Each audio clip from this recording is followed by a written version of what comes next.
Hi everyone, Leon here. Welcome back to my channel, the channel that inspires learning. I believe that all of us, if not most of us, would want love in our lives. For some of us, it's easy to recognize. For others, it may not be so easy to identify and value this feeling. In this video, I'm going to share with you 5 reasons why we can't feel love and what we can do to feel love. The first reason is we don't know what to look for, because we have never felt love before. So when we have not felt it before, how do we know how it feels like, and how do we look for it? The second reason is because we are too fearful to look for it. It may be a result of past experiences.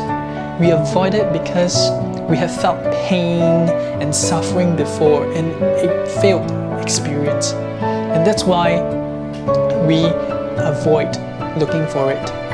The third reason is we're looking for it in all the wrong places. For example, it could be in material possession, it could be in money, it could be in the social media likes and follows and so on. In such cases, more can seem like less because we're not getting what we need. And all these fills up our egos in satisfaction, which does not last. It does not give us fulfillment. The fourth reason is our inability to manage stress.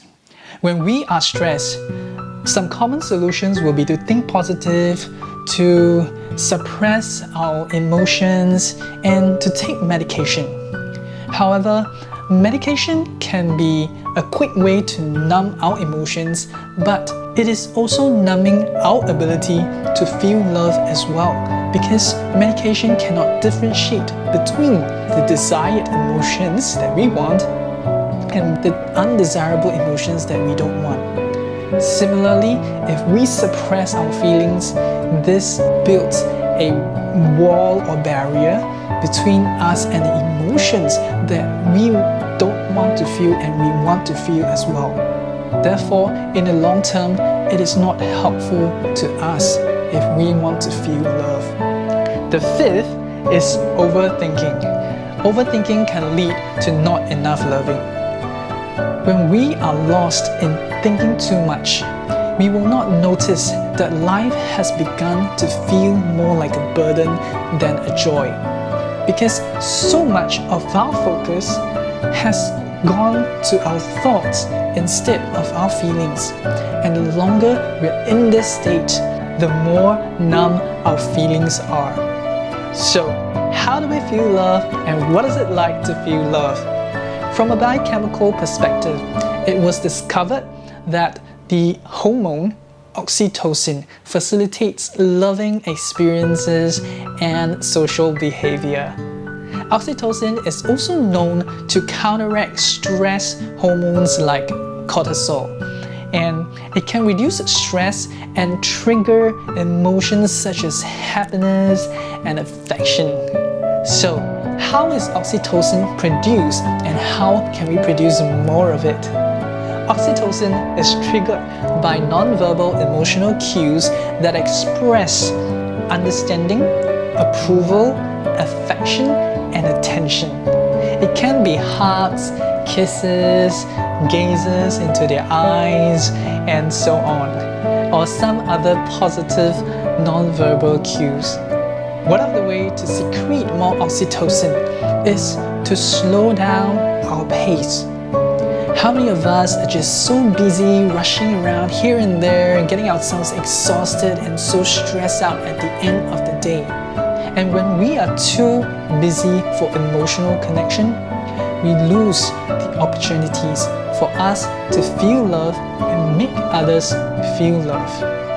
Another way is that feeling love happens in the moment, face to face. Now, it doesn't just happen over the phone calls or messages or how many likes you have on social media. However, if you like my videos so far I don't mind if you give me a subscribe and hit the notification bell. Okay, now coming back. Remember what I mentioned earlier about the non-verbal emotional cues? Like the look you give to them, the reaction, how you move, and how you listen to them intently and with attention. These will tell them more about how you feel and how you feel about them. So, interact with people whom you love face to face more often. And when you are present for them, by giving them your attention, they will feel understood and heard, and they will give theirs to you in turn. Remember earlier I mentioned about stress as one of the reasons why we can't feel love. One of the quick and effective ways to reduce stress is through sensory inputs like sight, smell, taste, sound, movements and touches. Applying these sensory inputs correctly can quickly and effectively reduce our stress.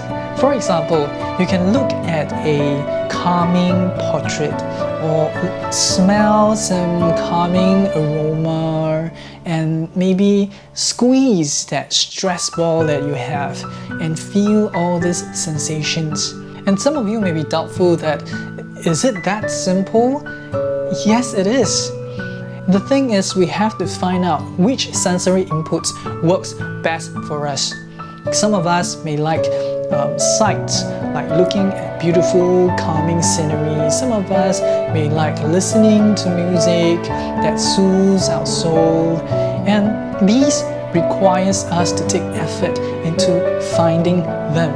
And therefore, when we learn how to find these sensory inputs, it may not be as automatic as we may expect it to be. These are my learnings from the book Feeling Love by Dr. Jeannie Siegel.